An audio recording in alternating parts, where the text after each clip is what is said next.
The Mock Turtle Song by Lewis Carroll.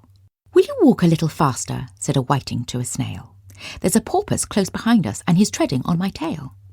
"See how eagerly the lobsters and the turtles all advance. They're waiting on the shingle. Will you come and join the dance? Will you, won't you, will you, won't you, will you join the dance? Will you, won't you, will you, won't you join the dance?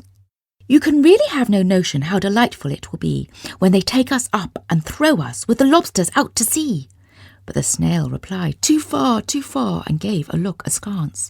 Said he thanked the whiting kindly, but he would not join the dance. Would not, could not, would not, could not, would not join the dance. Would not, could not, would not, could not join the dance. "What matters it how far we go?" his scaly friend replied. "There is another shore, you know, upon the other side. The further off from England, the nearer is to France. Then turn not pale, beloved snail, but come and join the dance. Will you, won't you, will you, won't you join the dance? Will you, won't you, will you, won't you join the dance?"